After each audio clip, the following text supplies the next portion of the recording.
শীতের সময় সবাই খুব দ্রুত হাঁটে, আমি ধীরে ধীরে গুছি। গায়ে শীত মাখিয়ে হাঁটতে ভালো লাগে। রাতে হাঁটার সময় আপনাতেই আকাশের দিকে চোখ চলে যায়। প্রাচীনকালের মানুষের আকাশের দিকে তাকিয়ে দীর্ঘ ভ্রমণে বেরোত। সব মানুষই বোধহয় সেই প্রাচীন স্মৃতি তার চিহ্নে বহন করে। ঘরের ভিতর দুটো চিঠি। একটির খাম দেখেই বোঝা যাচ্ছে রূপার কাছ থেকে এসেছে। কার্টিজ পেপারে ধবধবে সাদা খাম। খামের ভেতরে এক মাথায় রূপালী কালিতে এমবোস করা রূপার নাম কি? আচ্ছা, সাদার উপর রূপালী ফোটে না, তবু এটাই রূপার স্টাইল। অন্য চিঠি ব্রাউন কাগজের, চিঠিটা ইংরেজিতে টাইপ করা। দুটা চিঠিতেই কোনোটাতেই কোনো স্ট্যাম্প নেই, হাতে হাতে পৌঁছে দেওয়া। আমি রূপার চিঠি পকেটে রেখে অন্যটা খুললাম। যা ভেবেছি তাই, ইয়াদের লেখা, টাইপ করা চিঠি, ইংরেজি ভাষায় টেলিগ্রামের ধরনে লেখা। হিমু, খুঁজে পাচ্ছি না, কোথায় আছো? ভিডিও ক্যামেরা কিনেছি, সব ভিডিও হবে। ইয়াদ, ঘরে থাকলে ইয়াদের হাতে পড়তে হবে, সারা দিনের জন্য আটকে যেতে হবে। আমার কাজ হবে তার প্যাট মোটা কালো ব্যাগ নিয়ে ঘুরে বেড়ানো। এখন যেহেতু ভিডিও ক্যামেরা কেনা হয়েছে, ভিক্ষুকদের ইন্টারভিউ হবে ভিডিওতে, এতদিন ক্যাসেটে রেকর্ড করা হচ্ছিল। ইয়াদের কাজকর্ম পরিষ্কার, তৈরি প্রশ্নমালা আছে। ইন্টারভিউর সময় প্রশ্নমালার বাইরে কোনো প্রশ্ন করা যাবে না। প্রশ্নের নমুনা হলো নাম, স্ত্রী না পুরুষ, বয়স, শিক্ষা, পিতার নাম, ঠিকানা, স্থায়ী অস্থায়ী ঠিকানা। কতদিন ধরে ভিক্ষা করছেন?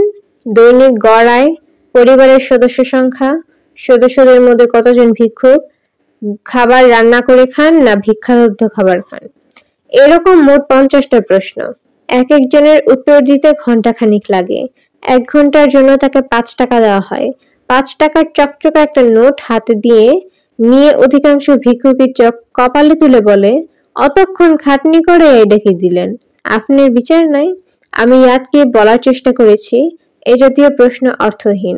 ইয়াদ তা মানতে রাজি নয়। সে নাকি 3 মাস 3 রাত খেটে প্রশ্ন তৈরি করেছে। প্রশ্ন তৈরির আগে স্ট্যাটিস্টিক্যাল মডেল দাঁড় করিয়েছে, কম্পিউটার সফটওয়্যার পরিবর্তন করেছে, ইত্যাদি ইত্যাদি। আমি তার বকবকানি শুনে বিরক্ত হয়ে বলেছি, চুপ কর গাধা। সে খুবই অবাক হয়ে বলেছে, গাধা বলছিস কেন? আমাকে গাধা বলার পেছনে তোর কি কোনো যুক্তি আছে? তুই পয়েন্ট ওয়াইজ কাগজে লিখে আমাকে দে, আমি ঠান্ডা মাথায় অ্যানালাইসিস করব। যদি দেখি তোর যুক্তি ঠিক না, তাহলে আমাকে গাধা বলার জন্য তোকে লিখিতভাবে ক্ষমা প্রার্থনা করতে হবে। এই জাতীয় মানুষদের কাছ থেকে যত দূরে থাকা যায় ততই মঙ্গল। আমি সবসময় দূরে থাকার চেষ্টা করি। আমি পালিয়ে পালিয়ে বেড়াই। গাধাটা আমাকে খুঁজে খুঁজে বের করে। এক ধরনের চোর পুলিশ খেলা। আমি চোর, সে পুলিশ।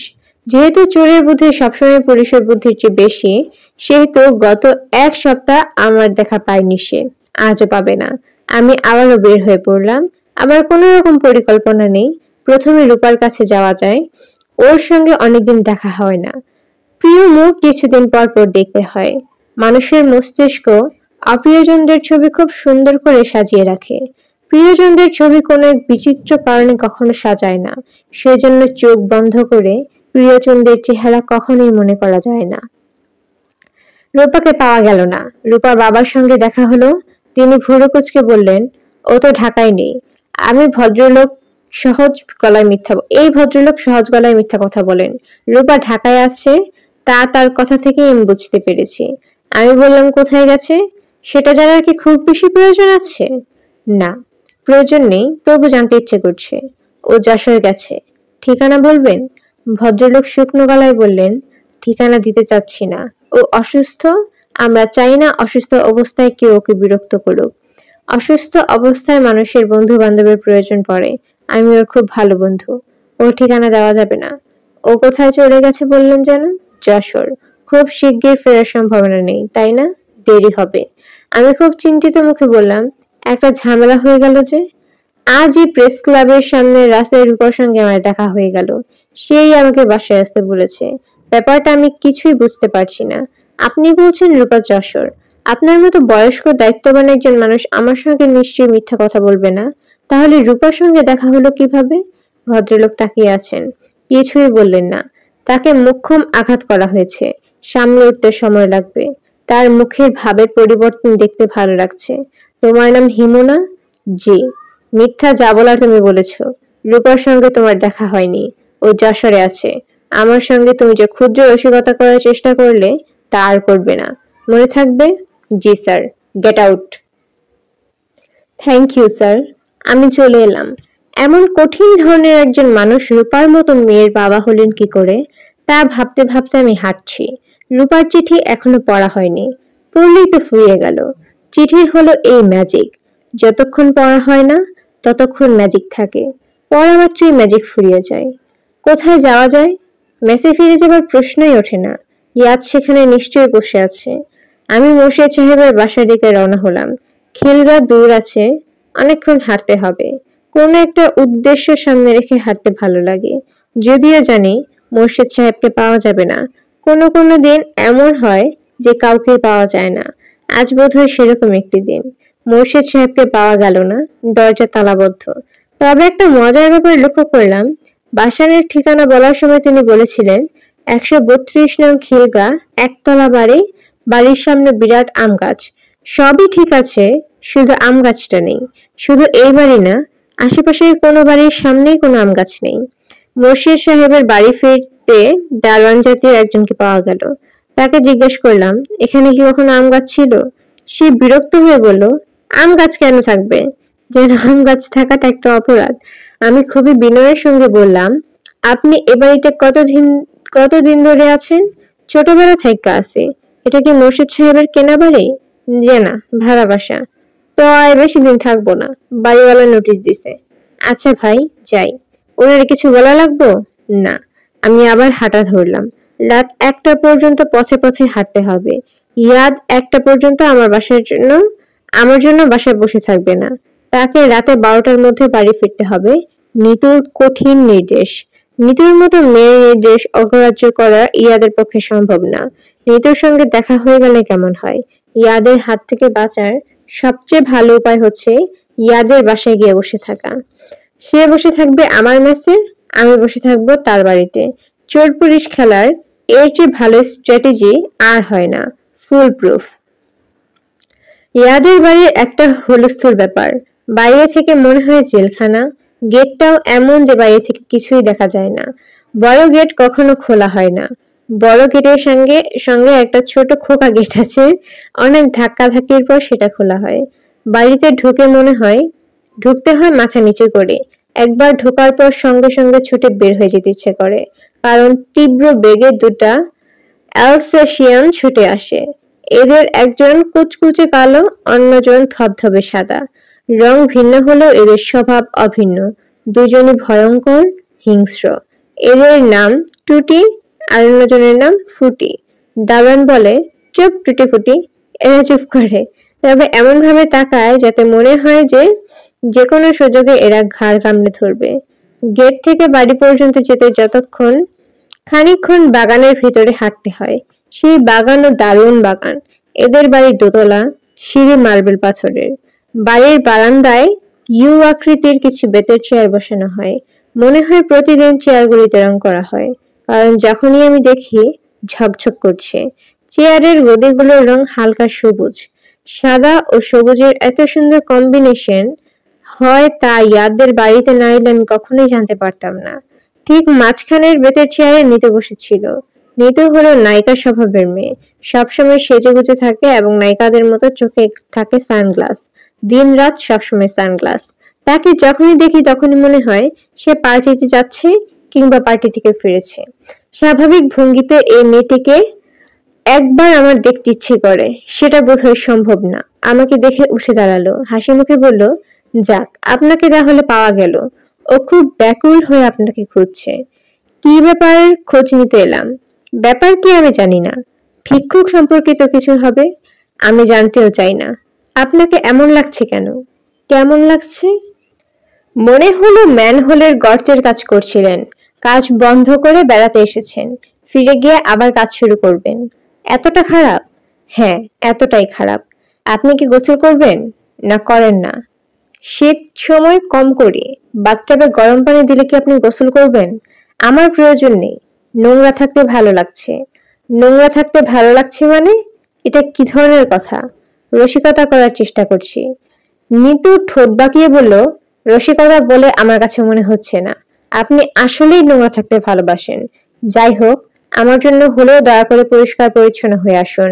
আপনার সঙ্গে খানিকক্ষণ কথা বলি। আপনাকে নতুন এক সেট কাপড় দিচ্ছি। গায়ের কাপড় বাথরুমে রেখে আসবেন। ইস্ত্রি করে আপনার কাছে পাঠিয়ে দেওয়া হবে। আমি হাসলাম। নিতু বলল, হাসবেন না। হাসির কোনো কথা বলিনি। যান বাথরুমে ঢুকে পড়ুন, কুইক। একদল মানুষ আছে বাথরুম প্রেমিক। তারা অন্য কিছুতেই মুগ্ধ হয় না, বাথরুম দেখে মুগ্ধ হয়। আমি সেই দলে পড়ি না। কিন্তু ইয়াদদের বাড়ির বাথরুমে ঢুকে খানিকক্ষণ চুপচাপ থেকে মনে মনে বলি, এ কি? আজ আবার বললাম, বাথটাব ভর্তি পানি। সেই বাথটাব এত বড় যে ইচ্ছে করলে সাঁতার কাটা যায়, ডুব দিয়ে গোসল করা যায়। গোসল করতে করতে সঙ্গীত শ্রবণের ভালো ব্যবস্থা আছে। সঙ্গীতের কন্ট্রোল অবশ্য বাইরে। যে রেকর্ড বাজানো হবে স্পিকারের মাধ্যমে তা চলে আসবে বাথরুমে। এখন গান হচ্ছে।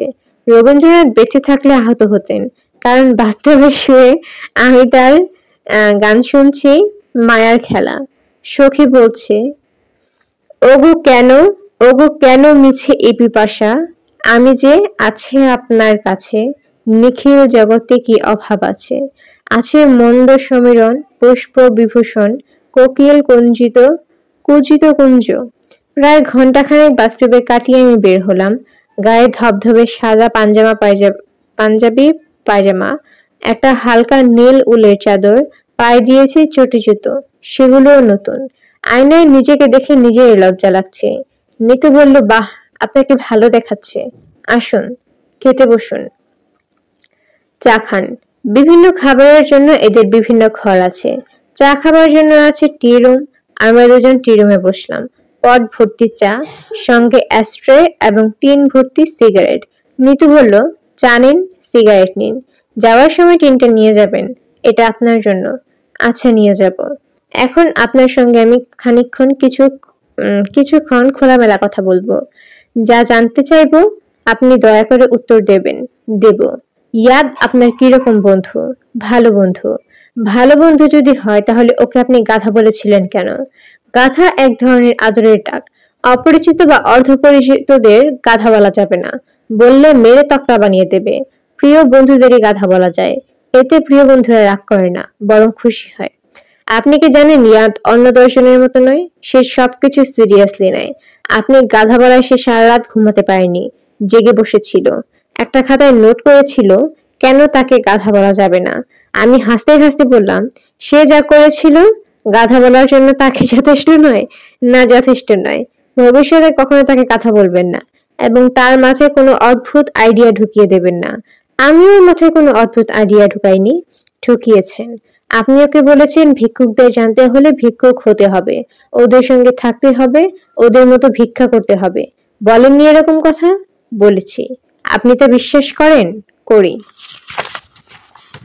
তার মানে আপনি বলতে চাচ্ছেন কেউ যদি পিঁপড়াদের সম্পর্কে গবেষণা করতে চায় তাহলে তাকে পিঁপড়া হতে হবে এবং পিঁপড়াদের সঙ্গে থাকতে হবে, পিঁপড়াদের খাবার খেতে হবে, ওদের ভালো মতো জানতে হলে তাই করতে হবে। কিন্তু সে উপায় নেই। ভিক্ষুকদের ব্যাপারে উপায় আছে। তাছাড়া পিঁপড়া মানুষ না, ভিক্ষুকরা মানুষ। আমি যে কি পরি আমি যে আপনাকে কি পরিমাণ অপছন্দ করি তা কি আপনি জানেন? না, জানি না। মাকড়সা আমি যতটা অপছন্দ করি আপনাকে তার চেয়ে বেশি অপছন্দ করি। আজ আমি বারান্দায় বসেছিলাম। আপনি যখন আসছিলেন তখন ইচ্ছা করছিল টুটি ফুটিকে বলি, ধর ওই লোকটাকে, ছিঁড়ে টুকরো টুকরো করে ফেল। বলেই বলেই ফেলতাম, নিজেকে সামলে ফেলেছি। আমি নিজেকে কন্ট্রোল করেছি। আজ যা করেছি অন্যদিন যে তা করব না তা তো নয়। একদিন সত্যি সত্যি হয়তো কুকুরকে লেলিয়ে দেব আপনার পেছনে। নিন, আরেক কাপ চা খান। আমি আরেক কাপ চা নিলাম। নিতু বলল, আপনার সম্পর্কে অনেক গল্প প্রচলিত আছে। আপনি নাকি মহাপুরুষ জাতীয় পুরুষ, মানুষের ভবিষ্যৎ বলতে পারেন। আমি তার এক বিন্দুও বিশ্বাস করি না। আমি নিজেও করি না। কিন্তু কেউ কেউ করে। আপনার অদ্ভুত জীবনযাপন প্রণালীর জন্যই হয়তোবা করে। নোংরা কাপড় পরে রাস্তায় রাস্তায় ঘুরে বেড়ালেই মানুষ মহাপুরুষ হয় না। যদি হতো তাহলে ঢাকা শহরের 3 লক্ষ মহাপুরুষ থাকতো। এই শহরে রাস্তায় ঘুরে বেড়ানো মানুষের সংখ্যা 3 লক্ষ। বুঝতে পারছেন? পারছি। আপনার কোনো ক্ষমতা নেই তা বলছি না, একটা ক্ষমতা আছে, খুব ভালোভাবেই আছে। সেটা হলো সুন্দর করে কথা বলা। আপনি যা বলেন তাই বিশ্বাস করতে ইচ্ছে করে, সত্যি বলে মনে হয়। এই ক্ষমতা নিম্ন শ্রেণীর ক্ষমতা। রাস্তায় রাস্তায় যারা ঔষধ বিক্রি করে তাদেরও এই ধরনের ক্ষমতা আছে। আপনি যদি দাঁতের মাজন কিংবা সর্বব্যথা নিবারণী ওষুধ বিক্রি করেন তাহলে বেশ ভালো বিক্রি করবেন। নিতুর সঙ্গে অন্যদের এক জায়গায় বেশ ভালো রকম অমিল। রাগের কথা বলতে বলতে অন্যদের রাগ পড়ে যায়, নিতুর রাগ পড়ে না, তার রাগ বাড়তেই থাকে। আস্তে আস্তে মুখ লাল হতে থাকে। একসময় সারাটা মুখ লাল টকটকে হয়ে ওঠে, এখন যেমন হয়েছে। নিতু বলল, আমি অনেক কথা বললাম, আপনি তার উত্তরে কিছু বলতে চাইলে বলতে পারেন। আমি কিছু বলতে চাচ্ছি না। তাহলে আপনি কি স্বীকার করে নিলেন আমি যা বললাম তার সবই সত্যি? হ্যাঁ। ইন দ্যাট কেস আপনি কি আমার পরামর্শ শুনবেন? হ্যাঁ, শুনবো। আপনি একজন সাইকিয়াট্রিস্টের সঙ্গে কথা বলুন। আপনার মধ্যে যেসব অস্বাভাবিকতা আছে একজন ভালো সাইকিয়াট্রিস্ট তা দূর করতে পারবে। আপনি আপনি অনেক দিন থেকেই মহাপুরুষের ভূমিকায় অভিনয় করছেন। অভিনয় করতে করতে আপনার ধারণা হয়ে গেছে আপনি একজন মহাপুরুষ। এরকম কোনো ধারণা আমার হয়নি। হয়েছে। ইয়াদের কাছে শুনেছি আপনি মজনু মিয়ার ভাতের হোটেলে হোটেলে নামে একটি হোটেলে ভাত খেতে যান। সেখানে এক রাতে বললেন হোটেলের মালিক দুদিন হোটেলে আসবে না। এই বলে কর্মচারীদের প্ররোচিত করলেন রোস্ট পোলাও রাধার জন্য। করেননি? হ্যাঁ, করেছি। এগুলো হচ্ছে মহাপুরুষ সিন্ড্রোম। নিজেকে আপনি অলৌকিক ক্ষমতা সম্পন্ন ভাবতে শুরু করেছেন। মজনু মিয়া কিন্তু ঠিকই 2 দিন পরে হোটেলে এসেছিল। তা আসেনি। কাকতালীয় ব্যাপার। মাঝে মাঝে কাকতালীয় ব্যাপার ঘটে। কেউ কেউ সেসব ব্যাপার কাজে লাগাতে চেষ্টা করে, যেমন আপনি করেছেন। আপনি একজন অসুস্থ মানুষ, আপনার চিকিৎসা হওয়া দরকার। আমি হাই তুলতে তুলতে বললাম, আমি চিকিৎসা করাবো। আপনি সাইকিয়াট্রিস্টের ঠিকানা দিন। সত্যি করাবেন? হ্যাঁ, সত্যি। আমার কাছে কার্ড আছে, কার্ড দিয়ে দিচ্ছি। আমি টেলিফোনেও ওনার সঙ্গে কথা বলে রাখবো। আচ্ছা, আজ তাহলে উঠি। আপনার বন্ধুর জন্য অপেক্ষা করবে না? আমি হাই তুলতে তুলতে বললাম, ও আজ রাতে ফিরবে না। নিতু তীক্ষ্ণ গলায় বলল, তার মানে কি? আপনি কি বলতে চাচ্ছেন? আপনি কি আপনার তথাকথিত অলৌকিক ক্ষমতার নমুনা আমাকে দেখাতে যাচ্ছেন? আমাকে ভরকে দিতে যাচ্ছেন? না, তা না। আপনি শুধু শুধু রাগ করছেন। আমার মনে হচ্ছে ইয়াদ আজ রাতে বাসায় ফিরবে না, তাই বললাম। শুনুন হিমু সাহেব, আমার সঙ্গে চালাকি করতে যাবেন না। আমি চালাকি পছন্দ করি না। নিতু আমাকে বারান্দা পর্যন্ত এগিয়ে দিতে এলো। টুটি ফুটি বারান্দায় বসেছিল। নিতুকে দেখে উঠে দাঁড়ালো। নেজ নাড়তে লাগলো। নেজ নাড়া দিয়ে কুকুর কি বোঝাতে চেষ্টা করছে। লেজ নেড়ে সে কি বলে, আমি তোমাকে অনেক ভালোবাসি। ভালোবাসার পরিমাণও সে কি লেজ নেড়ে প্রকাশ করে? কেউ কি এই বিষয়টি নিয়ে রিসার্চ করেছে? ইয়াদের মতো কেউ একজন এসে ব্যাপারটা নিয়ে রিসার্চ করলেই পারে। কুকুরের লেজ এবং ভালোবাসা। আমি মেসে ফিরলাম না। এত সকাল সকাল ফেরা ঠিক হবে না। ইয়াদ হয়তো বসে আছে। রাস্তায় হাঁটতেও ইচ্ছে করছে না। ক্লান্তি লাগছে। কেন জানি মাথার ভিতরে ভূতা এক ধরনের যন্ত্রণা হচ্ছে। মেসে ফিরে যাওয়াই ভালো। মাথার ভিতর এই যন্ত্রণা ইদানিং আমাকে কাবু করে ফেলছে। হালকা ভাবে শুরু হয়, শেষের দিকে ভয়াবহ অবস্থা। একসময় ইচ্ছা করে কাউকে ডেকে বলি, ভাই, আপনি আমার মাথাটা ছুরি দিয়ে কেটে শরীর থেকে আলাদা করে দিতে পারেন? রূপার চিঠি এখনো পড়া হয়নি। বিছানায় শুয়ে শুয়ে চিঠিটা পড়া যায়। আমি একটা রিকশা নিয়ে নিলাম। ইয়াদ আমার জন্য মেসে বসে নেই। এটা একটা সুসংবাদ। আগের মতোই টাইপ করা ইংরেজির নোট রেখে গেছে। খুঁজে পাচ্ছি না। জরুরি প্রয়োজন। দয়া করে যোগাযোগ করো। ভিডিও ক্যামেরা কিনেছি। ইয়াদ। দরজা বন্ধ করে শুয়ে পড়ার সময় মনে হলো রূপার চিঠি আমার সঙ্গে নেই। নিতুদের বাসায় পুরনো কাপড়ের সঙ্গে ফেলে এসেছি। কাপড়গুলি ইতোমধ্যে নিশ্চয় ধোপার বাড়িতে চলে গেছে। মাথায় যন্ত্রণা বাড়ছে। এই অসহ্য যন্ত্রণা। তীব্র যন্ত্রণার উৎস কি? তীব্র আনন্দ যিনি দেন, তীব্র ব্যথাও কি তারই দেয়া? কিন্তু তা তো হবার কথা নয়। যিনি পরম মঙ্গলময়, ব্যথা তার সৃষ্টি হতে পারে না। পাশের ঘরে হইচই হচ্ছে। তাস খেলা হচ্ছে নিশ্চয়। আজ বৃহস্পতিবার। সপ্তাহে এই একটা দিন মেসে তাস খেলা হয়। শুধু তাস না, অতি সস্তার বাংলা মদানা হয়। যারা এই জিনিস খান না তারাও 2-1 চুমুক খান। সারা রাতই তাদের আনন্দিত হওয়ার কথাবার্তা শোনা যায়। এই আনন্দ কি তারই দেওয়া? ধুম ধুম করে দরজায় কিল পড়ছে। আমি ঘুরে ঘুরে বললাম, কে? কেউ জবাব